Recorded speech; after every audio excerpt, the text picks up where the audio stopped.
ये है nature's multivitamins, vitamin A, D, E, K, B1, B2, B5, B6, B9, B12।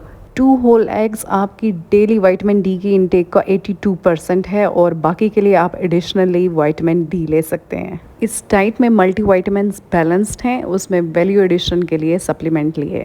और अगर आप हाई बीपी और कोलेस्ट्रॉल की वजह से एग्स नहीं ले रहे हैं तो इसके साथ कुकम्बर ऐड कर लें और पानी की इनटेक बढ़ा दें, तो ये आपके लिए बिल्कुल बैलेंस डाइट रहेगी। अदरवाइज आप बहुत से न्यूट्रिएंट्स को डेली बेसिस पे मिस कर रहे हैं। एज पर योर कमेंट्स में आज आपको स्पोकन इंग्लिश से रिलेटेड बहुत ईजी और यूजफुल टिप्स दूंगी, और अगर आपको लगता है कि आप करना चाहते हैं तो आप यकीनन कर सकते हैं, और आप मुझे 1 माह बाद आके बताएंगे कि आपने कितना इम्प्रूव किया। प्रोफेशनल कैरियर में 2000 से ज़्यादा लोगों के ऑन रिकॉर्ड इंटरव्यू किए हैं, जो कि इट्सेल्फ बहुत बड़ा फिगर है।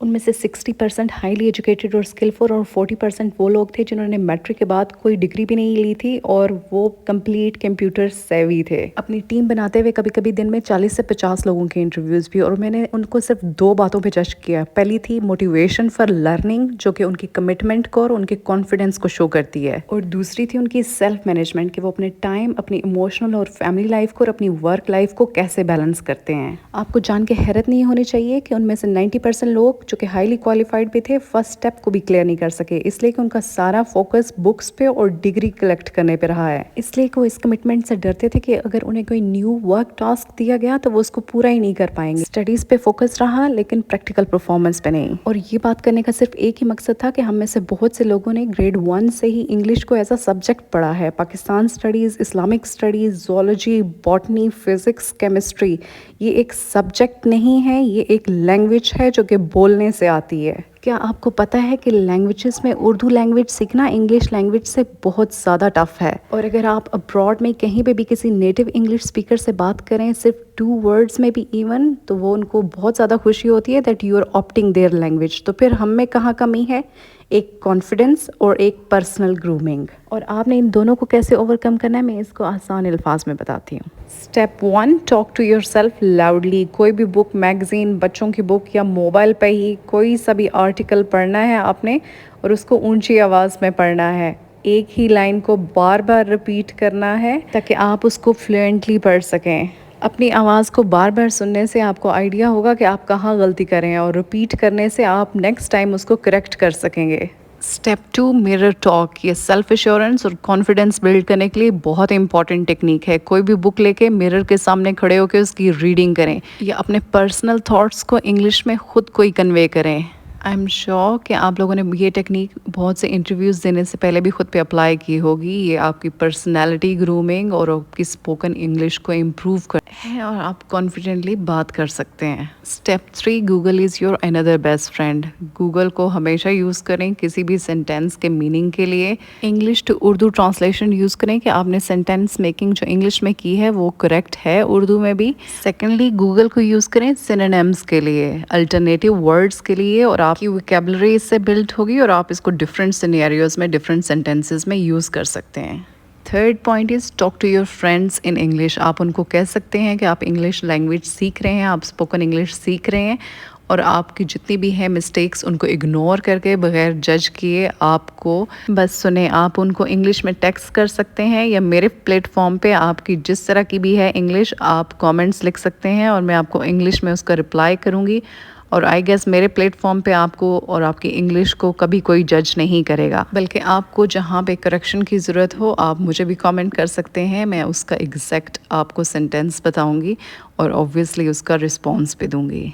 Fourth point is ask questions to yourself. अपनी थॉट्स को इंग्लिश में कंपाइल करें और फिर खुद ही इसका रिप्लाई करें। अगर नहीं हो सकता तो फिर आप किसी और से हेल्प ले सकते हैं। Fifth point is go for random interviews. कहीं पे भी घूमते फिरते हुए आपको लगे कि कोई ऑफिस है किसी जगह पे जहाँ पे आपकी एक्सेस है, वहाँ पे इंटरव्यू के लिए जाएं, विद प्रिपरेशन, विदाउट प्रिपरेशन, जहाँ पे भी आपकी एक्सेस होती है आप वहाँ पे इंटरव्यू के लिए जाएं। ये आपका कॉन्फिडेंस लेवल बिल्ड करता है और आपकी एबिलिटी इससे खुद ब खुद चेक हो जाएगी कि आपको कहाँ कहाँ ग्रूमिंग की ज़रूरत है। And I advise you to speak freely to everybody. ये गपशप में भी आप स्पोकन इंग्लिश को इम्प्रूव कर सकते हैं। इसके लिए कुछ आपको ज़्यादा काम करने की ज़रूरत नहीं है। It's gonna be fun if you gonna start doing so please start practicing, and if you need any specific help you can obviously comment me. इन सब टिप्स में जो फर्स्ट टिप है लाउडली बुक रीडिंग करने की, उससे आप different तरह के एक्सेंट्स भी सीख सकते हैं और अपना एक्सेंट ट्रांसफॉर्म कर सकते हैं। आज मेरे घर पे मेरी मॉम आई हुई थी, इसलिए कि उन्होंने अपने मॉम डैड से मिलने के लिए मामू के घर जाना था, और जो कि मेरे घर के पास ही है। हम लोग रैंडमली शॉपिंग पे निकल आए। क्रॉस स्टिच पे सेल लगी हुई थी और मैं सोच रही थी कि मैं कब जाऊँ, मुझे टाइम नहीं मिल रहा था, और गिव अवे विनर के लिए भी ड्रेस मैंने पिक नहीं किया, तो मैं अपनी कज़न के साथ कल जाऊंगी और उनके लिए शॉपिंग करूंगी। वैसे तो हर ब्रांड पे समर क्लियरेंस सेल लगी हुई है, और किसी भी एक ब्रांड से ड्रेस पिक करना और विंडो शॉपिंग ना करना, इसलिए कि जब तक बाकी सब ब्रांड्स पे भी सारे कलेक्शन देख ना ली जाए आपको तसल्ली नहीं होती कि कुछ मिस ना हो जाए। और मेरा भी यही एटीट्यूड है, मैं हमेशा कोशिश करती हूँ कि जब सेल लगी हो तो तकरीबन हर ब्रांड को चेक कर लूँ और फिर अपनी चॉइस का ड्रेस पिक करूँ। वैसे मुझे ये वाला ड्रेस बहुत अच्छा लगा है, और इसके साथ जो पीछे ब्लू एंड वाइट है वो भी बहुत अच्छा लगा है। अगर मुझे कल कुछ और पसंद ना आया तो मैं ये वाला पिक कर लूँगी। सफ़ायर पे भी सेल लगी है, और उनकी सफ़ायर की सेल तो इस तरह की होती है कि सारे शेल्फ खाली हो जाते हैं। क्या आपने भी समर क्लियरेंस पे किसी ब्रांड से शॉपिंग कर ली है तो मुझे प्लीज़ बता दें कि किसकी कलेक्शन सबसे अच्छी है, और किसने सारा स्टॉक सिर्फ इन्वेंट्री क्लियरेंस के लिए लगाया हुआ है। आज मुझे कुछ टेम्परेचर भी था, इसलिए मैं ज़्यादा टाइम अपनी मॉम के साथ गप्पे लगाने पे बैठी रही। मैंने कुछ ज़्यादा काम नहीं किया, और कल मैं वीडियो बनाऊँगी आपके लिए। कोशिश करेंगे कि जुमे के बाद कल मैं आपके लिए वीडियो बनाऊं बेसिक ड्राइविंग स्किल्स के लिए, जो कि आप सबको पता होने चाहिए। जो भी कार ड्राइविंग के लिए जाना चाहते हैं या ट्रेनिंग इंस्टीट्यूट से पहले, वो आपके लिए हेल्पफुल होगी। As per my personal experience आपको वैसे कोई ट्रेनिंग इंस्टीट्यूट ज्वाइन करने की ज़रूरत नहीं होती। इसकी बेसिक सी टेक्निक्स होती हैं जो सबको आपको पता होनी चाहिए।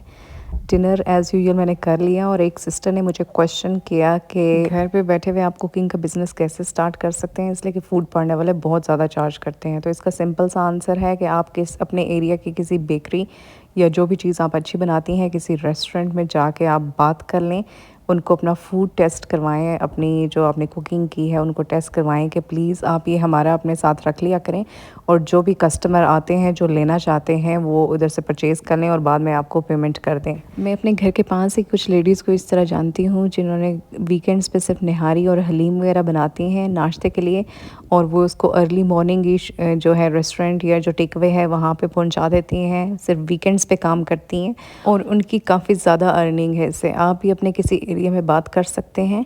स्पेशली होम कुक्ड बिरयानी का बहुत ज़्यादा ट्रेंड है, इसलिए कि किसी भी रेस्टोरेंट की बिरयानी इतनी अच्छी नहीं होती जितनी घर की बनी हुई होती है। और मैंने अपने एरिया में भी देखा है कि बहुत सी शॉप्स पे उन्होंने पैक रखे होते हैं, और मैं ख़ुद परचेज़ करती हूँ। जब मैं डाइट से पहले ऑब्वियसली खाती थी, तो इसमें कोई मायूब बात नहीं है। आप प्लीज़ जाके उनसे बात करें कि सिर्फ वो आपकी चीज़ को रख लें, और जब वो कस्टमर आप उनसे ले लें। और हमेशा लोग प्रेफर करते हैं कि होम कुक्ड मील हो, आपको इसके लिए अलग से कोई शॉप बनाने की भी ज़रूरत नहीं है। या आप अपने घर के पास किसी स्कूल या कॉलेज की कैंटीन में भी कोई वन डिश इंट्रोड्यूस करवा सकते हैं। वन डिश फूड बिज़नेस एक बहुत अच्छा ऑप्शन है, और जिसको मैं पर्सनली भी ज़िंदगी में कभी करना चाहूँगी। और अगर आप कोई शॉप ओपन करना चाहते हैं तो कोशिश करें कि वहाँ पे ओपन करें जहाँ पे बहुत ज़्यादा शॉप्स हों या फिर बहुत ज़्यादा ऑफिसेज हों, और अपने फूड की प्राइस मार्केट की प्राइस से काफ़ी कम रखें ताकि उसका डिफरेंस विजिबल हो और लोग उसको ज़्यादा प्रेफर करें। बहुत सी लेडीज़ ये काम कर रही हैं, और इस रमज़ान में मुझे एक लेडी ने अप्रोच किया कि मैम, मैं आपके स्टाफ के लिए कुकिंग करना चाहती हूँ, रमज़ान में इफ्तारी बनाना चाहती हूँ। मैंने उनको कॉन्ट्रैक्ट दिया, उनका घर मेरे ऑफ़िस के पास ही था, और उन्होंने सिर्फ रमज़ान के महीने में इफ्तार बना के डिफरेंट तरह की चीज़ें बना के अपने सर्वेंट के साथ मिल के महीने में माशाल्लाह से लाखों रुपए कमाए।